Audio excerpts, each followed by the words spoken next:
Mateus 6:10. Nós estamos ensinando Jesus, Sermão do Monte, caminhando versículo a versículo, bem devagarinho, e também de uma forma bem resumida, para a gente ter um tempo de oração. E Jesus aqui está ensinando agora os discípulos a orarem. Está falando sobre a justiça.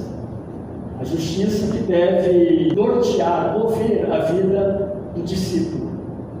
E aí ele vai tratar de algumas coisas, uma delas é a oração. Ele fala, no começo, ele começa falando nesse capítulo 6, bem no começo, depois ele vai se desenvolvendo, mas ele vai pegar 3 pontos bem importantes. Mas o primeiro dele que ele começa aí é sobre dar esmolas. Ele vai começar a fazer uma diferenciação de como o que eles viam e o que de fato Deus espera deles como discípulos. É totalmente diferente. A gente vai aprendendo como que o ser humano ele pega as escrituras, ele pega os ensinos de Deus e ele transforma e fica alguma coisa religiosa, só não fica conforme Deus quer. Esse é o grande problema. Fica religioso e as pessoas seguem e as pessoas vão fazendo, só que não é conforme Deus quer. Os fariseus faziam muito isso. Jesus vai chamar os discípulos, então, principalmente no Sermão do Monte, mas não somente aqui, e vai falar: vocês têm falado assim, vocês têm praticado assim, ouviste o que foi dito. Com relação a não matarás, eu, porém, vos digo. E aí a gente vai percebendo que está tudo errado mesmo, literalmente está tudo errado. Ou mudam, omitem, aumentam. Nós temos que tomar esse cuidado. E agora Jesus fala assim, que a justiça do servo de Deus, do discípulo de Jesus, ela precisa exceder aos escribas e fariseus, porque a justiça deles é uma justiça baseada na ação dos homens, e a justiça de Deus não é assim. E quando eles começam a perceber então o que Jesus está falando, eles percebem que é bem diferente. E aí muitos teólogos, que estudam esses textos vão falar, um deles então Stott, mas tantos outros vão tratar isso como uma cultura cristã, que é como se fosse você nadando contra o rio. Na verdade não deveria ser, deveria ser esse é o rio. Quem está nadando contra o rio são aqueles que pegam a palavra de Deus e as modificam. Mas o que está aparecendo é que os cristãos estão na contramão. Os discípulos olham para Jesus, de fato eles começam a perceber que não é fácil.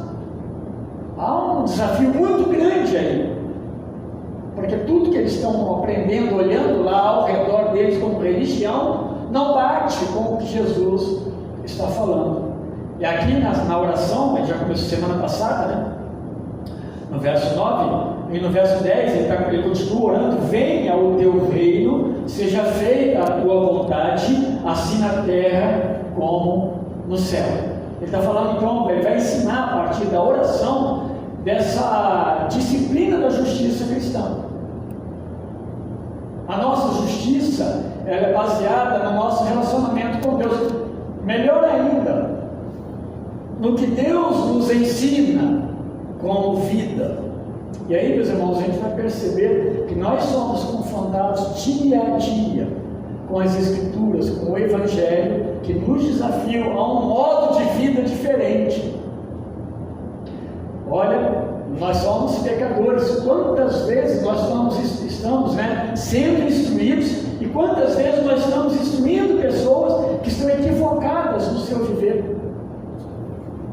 E muitas delas nem estão equivocadas, estão agindo em desobediência, estão colocando aquela carga, aquele fardo que Jesus falou para lançar sobre ele, mas estão lançando sobre seus próprios ombros.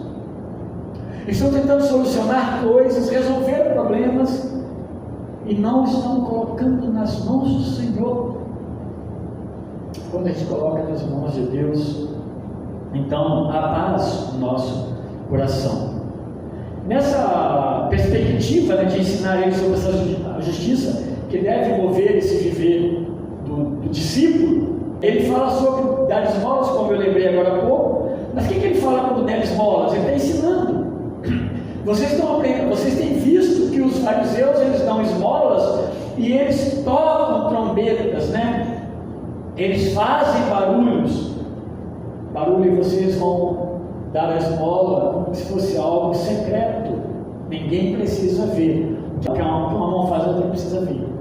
Não precisa falar. Eles vão começar a perceber o seguinte: então eu não preciso ser visto ou reconhecido naquilo que eu falo. No reino de Deus não é assim. Na verdade, Jesus vai fazer as conclusões dizendo o seguinte: o vosso Pai já sabe, o vosso Pai vê, o vosso Pai conhece. É para que a gente não viva na perspectiva de que estamos sozinhos e podemos fazer da forma como nós achamos que podemos fazer. Não é verdade. Nosso Pai nos assiste. E ele fala, quando ele fala sobre orar, uma dos ensinos que ele vai trazer é que a gente não deve falar de nós mesmos. Ele vai falar da questão das vãs repetições. E isso acontecia nas orações dentro do templo ou nas sinagogas. Mas ele vai nos ensinar que as nossas palavras elas precisam ser sinceras, elas precisam vir do coração para a boca. Aí tem que tomar cuidado, até mesmo quando oramos, se nós não estamos orando para atender tão somente alguém, o pedido de alguém. É muito, meus irmãos, não é complicado, mas é muito sério o nosso relacionamento com Deus. A gente vai aprendendo muito, na verdade, a gente vai desconstruindo coisas que muitas vezes nós aprendemos errado, vão sendo desconstruídas. O que acontece com eles aqui, na verdade, é isso. Religiosamente havia uma construção de adoração, de serviço, de oração, né? De boas obras diante de Deus, que destacava o que fazia, destacava o homem. E Jesus vai dizer que essas coisas não têm valor dessa forma para Deus. Ele tira o homem do centro. Quando Jesus começa a ensinar nessa contrapartida, né, a oração do homem que ora de uma forma hipócrita, ou a oração hipócrita do judeu, porque o judeu orava hipocritamente. Ele agia com hipocrisia, ele queria ser visto, ele queria ser reconhecido. Por outro lado, Jesus vai lembrar dos textos anteriores que também haviam os pagãos. Os pagãos ficavam repetindo diante de Deus as suas ladainhas, uma oração mecânica, né? Em contrapartida a tudo isso, Jesus vai dar um modelo então de oração. Por isso que ele fala: quando vocês orarem, orem dessa forma, orem desse jeito. E quando Jesus fala da oração, que está aí em Mateus capítulo 6, a partir do verso 9, ele está dizendo o seguinte: essa oração ela pode ser copiada e ela pode ser seguida como modelo. Lá em Lucas fala da ideia de você realmente recitar essa oração. E aqui a ideia de você usá-la como um modelo de oração. Não tem problema. Há um fundamento, né, nesse formato que Jesus nos dá. E Jesus espera que quando nós orarmos, nós olhemos para Mateus capítulo 6, esses versos 9, do verso 9 em diante. E a gente começa, por isso que ele ensina começando aqui, reconhecendo a Deus como nosso Pai. Ele dirá: Pai nosso que está no céu. Quando a gente fala Pai nosso que está no céu, já passamos por isso.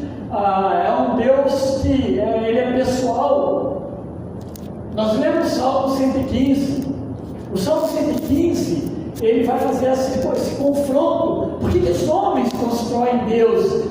Ali os deuses manufaturados. Mas quantas vezes as pessoas constroem Deus nas suas imaginações? Quantas vezes as pessoas constroem deuses nas suas coisas, nos seus bens? E ali é um confronto com esse Deus que não te ouve, ele não faz nada por você. Nós oramos a um Deus que nós não precisamos repetir, porque ele sabe que nós precisamos. Então a gente reconhece ele como Pai. Ele é um Deus que se relaciona conosco, ele é pessoal, ele tem poder de governar a criação. É esse Deus que nós nos ajoelhamos e oramos, que ouve as nossas orações. Ele não está alheio ao que nós falamos. Ele está nos céus, e dos céus Ele governa todas as coisas. E Ele diz mais lá que merece toda a honra e toda a glória, no sentido de santificar. Assim, meus irmãos, aqui nos versos 9 e 10, é uma oração de reconhecimento a esse Deus que governa o universo. E Ele é o único merecedor de toda a nossa adoração, de toda a nossa reverência. E os discípulos, eles estavam aprendendo errado como reverenciar a Deus. E se não, meus irmãos, não tivermos, se nós não compreendermos certo, nós passamos a nossa vida adorando a Deus de forma errada. Eles estavam assim. Esse é o grande Deus e Todo-Poderoso e que se comunica conosco. Ele, quando no verso 10 ele vai falar: venha a nós o vosso rei. Esses versos iniciais é um início de oração que nós estamos voltando para Deus. Nós não estamos falando de nós e nós não estamos nem pedindo nada a Deus. O venha a nós o vosso rei é uma forma de adoração, de desejar, Deus na nossa vida, Deus reinando no mundo e Deus cumprindo todos os seus propósitos em todo o mundo ao longo da história. Quando Jesus fala para orar pelo rei, venha a nós o vosso reino. Essa oração e essa profecia, ela é antiga, ela estava lá na boca dos judeus no Antigo Testamento. Eles pronunciavam isso rotineiramente. Alguém pode ler para mim Daniel 2,44? Tem outros textos, mas esse texto a gente pode ler como uma referência. O desejo do reino de Deus, a profecia de que o reino de Deus viria. 2,44. Pode ler. Mas durante o reinado desses reis, o Deus do céu levantará um reino que não será jamais destruído. A soberania desse reino não passará a outro povo, mas ele destruirá e consumirá todos esses reinos e subsistirá para sempre. Isso aí. Esse é o reino do Messias. E aqui, meus irmãos, tem o sentido inclusive da promessa do próprio Deus, não somente a Israel desde o princípio, mas da aliança de Deus com Davi. Um reino que ficaria para sempre, que subsistiria. Nenhum reino subsiste. A gente olha a história, Roma durou muitos séculos, mas caiu. E nenhum reino subsiste se Deus não deixar subsistir. Ou só subsiste enquanto Deus permitir que subsista. Então ele está falando desse estabelecimento do reino de Deus na pessoa do Messias. Quando você olha para o Antigo Testamento, é isso que eles estavam olhando para frente e clamando a Deus. Havia um ditado no meio dos judeus que se você não orasse a Deus, pedindo o reino dele, você não estava orando a Deus. Então nas orações precisava orar pedindo que o reino de Deus viesse. Olha que interessante, isso lá no Antigo Testamento. Mas as profecias anunciavam isso. O estabelecimento do reino messiânico de Deus, ou seja, o cumprimento da promessa de redenção de Deus para com todo o seu povo. Quando Jesus vai ensiná-los então a orar, Jesus reafirma que essas palavras devem estar presentes também na boca dos seus discípulos, nas suas orações cotidianas. Então, estamos desejando que o reino de Cristo ele se estabeleça plenamente no coração de cada pessoa, de cada salvo. O desejo de que o reino de Deus ele se complete no aspecto, meus irmãos, de salvação. Porque Deus é o Senhor de todo o céu e de toda a terra. Nós sabemos disso. Mas o desejo de que esse reino se complemente. Mas também que venha um grande dia do Senhor, porque Daniel ele vai olhar essa perspectiva, não somente da vinda do Messias, mas do reino que se estabeleceria a partir do Messias para sempre. Não veio um outro rei em Israel e nunca mais virá. Eles podem colocar alguém lá, mas não será no nome de Deus e não será pelas profecias de Deus nas Escrituras, porque o reino se estabeleceu e se fechou no Messias. E quando nós estamos orando pelo reino de Deus, nós estamos falando: Senhor, um dia tudo vai se completar. E um dia nós estaremos para sempre com o Senhor no seu reino eterno, um reino que nunca mais terá fim. Então, orar pelo estabelecimento do reino de Deus, aqui é nós desejarmos que Deus trabalhe e complete a sua obra na vida daqueles que Ele tem chamado para a salvação. Desejar o reino é almejar o cumprimento da obra de Deus, é desejar a nossa libertação plena do efeito do pecado, porque aqui nesse mundo nós estamos sob o efeito do pecado. Desejar o reino de Deus de uma forma plena é pedir a Deus que nos livre desse corpo e desse mundo do pecado também. A gente não pode perder de vista, que de fato há coisas melhores para nós, ou de Deus para as nossas vidas. Martin Lloyd-Jones, ele nos lembra que precisamos orar sobre a vinda do reino de Deus, porque por nossos pecados nós fomos imersos no reino de Satanás e desejamos sair dele definitivamente. Isso é maravilhoso, porque é isso que está acontecendo. O nosso pecado nos permitiu estar no reino de Satanás. A Bíblia diz que o diabo é o príncipe deste mundo. Deus é o Senhor de tudo, mas o diabo é o príncipe desse mundo. Ele está reinando nesse sentido. E aí o Martin Lloyd vai tratar disso, quando nós oramos pelo reino de Deus. Precisamos realmente orar, porque nós estamos imersos nesse mundo pecador, em um mundo que, como se nós estivéssemos atolados por causa do pecado, da maldade e tantas coisas advindas, da queda e desse do pecado. No entanto, a nossa caminhada como membro desse reino, quando nós somos conduzidos por Cristo, é óbvio que Cristo nos trouxe para esse reino, foi Cristo quem nos colocou no reino dele, no reino de Deus. E esse reino de Deus, agora esse reino em que nós reconhecemos, Cristo como nosso Senhor e Salvador, Deus como Criador, nós reconhecemos o Espírito Santo, nós somos inseridos então nesse reino por Cristo. Nós oramos então para que a vontade de Deus ela se cumpra em nós. Isso, meus irmãos, precisa acontecer de uma forma também de obediência a Deus. Ela precisa se cumprir em nós, mas nós precisamos olhar isso de uma forma de obediência plena a Deus. Dá para você imaginar, Deus é soberano e Ele faz conforme Ele quer. Mas quando nós falamos de relacionamento, de oração, de vontade de Deus, quando nós oramos a Deus que a vontade dele se cumpra em nós, a gente não consegue imaginar isso sendo nós aqueles desobedientes, A vontade vai se cumprir. Mas aqui é uma oração de um pacificado.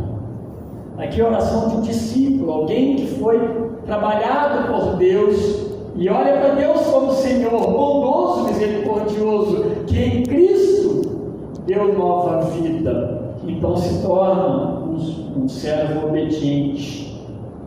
E nós nos curvamos aos propósitos soberanos de Deus. Nós pregamos o Evangelho nessa obediência, desse desejo de fazer a vontade dele. Nós então, a vontade de Deus é que nós o adoremos, é que nós nos encurvemos diante dele, que nós preguemos o Evangelho, que nós vivamos de acordo com a sua vontade.